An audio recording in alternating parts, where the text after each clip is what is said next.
Rosario, 24 de mayo de 2.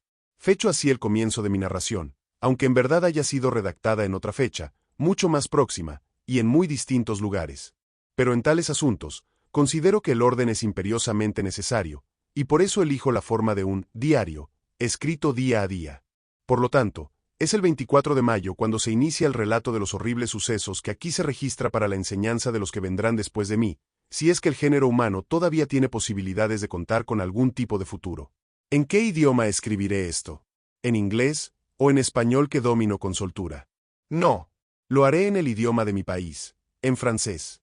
Aquel día menos 24 de mayo, había reunido a ciertos amigos en mi residencia de Rosario. Rosario es, o, mejor dicho, era una ciudad de México, situada a orillas del Pacífico, algo al sur del Golfo de California. 12 años atrás me había establecido allí para dirigir la explotación de una mina de plata de mi propiedad. Mis negocios habían progresado de una manera sorprendente. Era rico, muy rico en realidad, hoy esa palabra me hace reír. Y tenía el plan de volver pronto a Francia, mi tierra de origen. Mi lujosa residencia se hallaba situada en el punto más elevado de un inmenso jardín que bajaba en pendiente hacia el mar, y se interrumpía bruscamente en un acantilado de más de 100 metros de altura que caía en picada. Detrás de mi residencia, el terreno seguía subiendo, y por senderos serpenteantes era posible llegar a la cima de las montañas, cuya altura superaba los 1500 metros. Constituía frecuentemente un bello paseo. Yo había efectuado la ascensión en automóvil, un doble faetón magnífico y poderosos 35 caballos, de una de las mejores marcas francesas.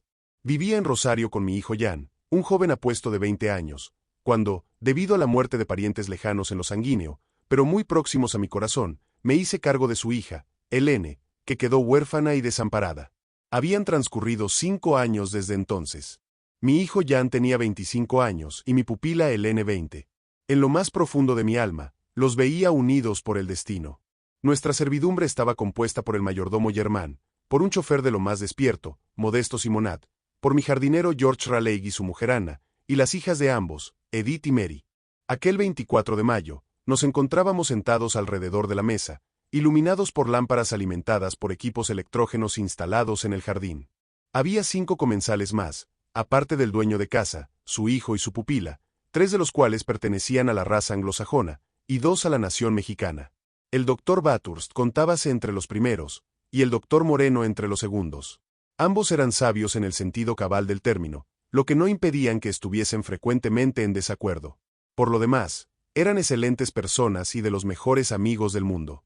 Los 2 anglosajones restantes se apellidaban Williamson, propietario de una importante factoría pesquera de Rosario, y de Rowling, un hombre osado que había fundado un establecimiento de horticultura, que pronto le proporcionaría una fortuna considerable.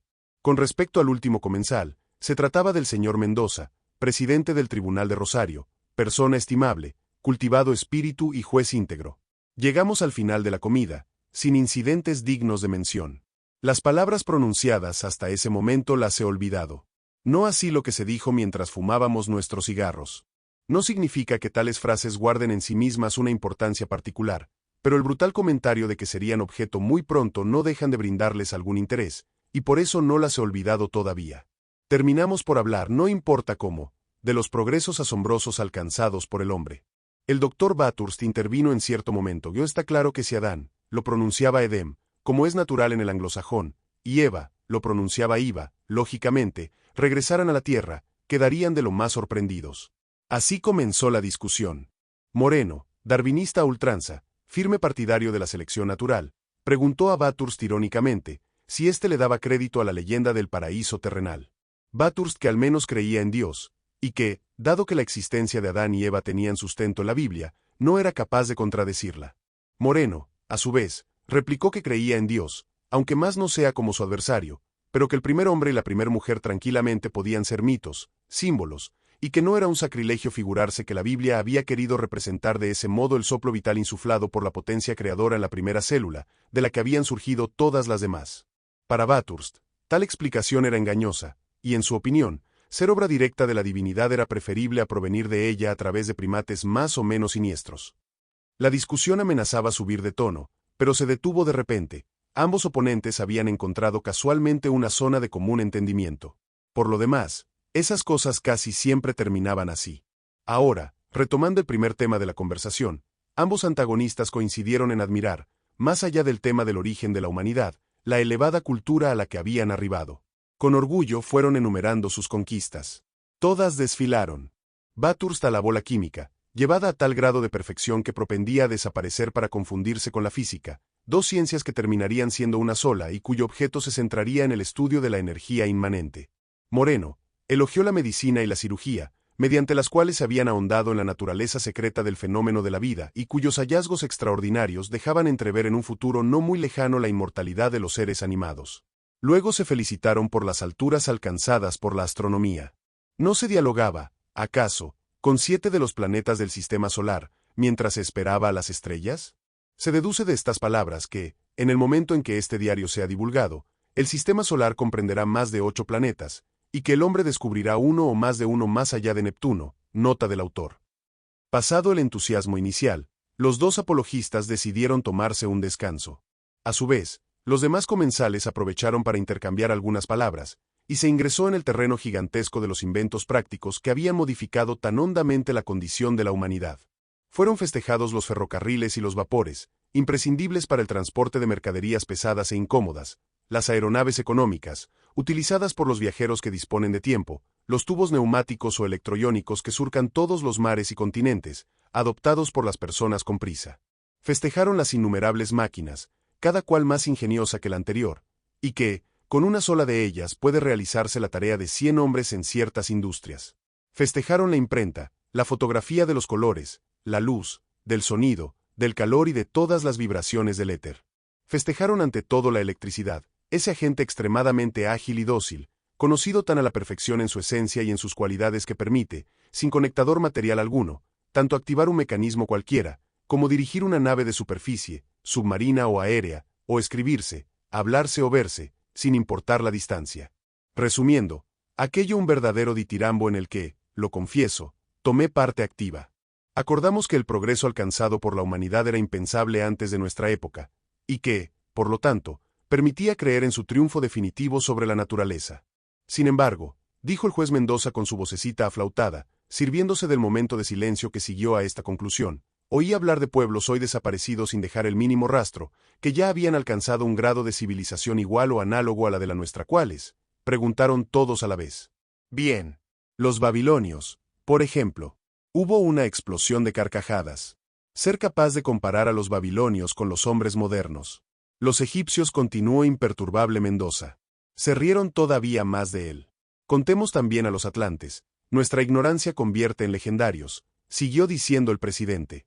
Agreguemos a eso la posibilidad de que una infinidad de humanidades diferentes, anteriores a los mismos atlantes, hayan nacido, prosperado y extinguido sin que lo sospechemos siquiera. Debido a que don Mendoza se obstinaba en su paradoja, se convino en fingir que lo tomábamos en serio, para no ofenderlo. Escuche, querido juez, insinuó Moreno, con el tono de voz que se utiliza para hacer entrar en razón a un chiquillo, supongo que usted no pretenderá que alguno de esos pueblos arcanos puedan compararse con el nuestro. No es así. Reconozco que en el orden moral alcanzaron un nivel equivalente de cultura, pero en el orden material, ¿por qué no? Replicó Mendoza.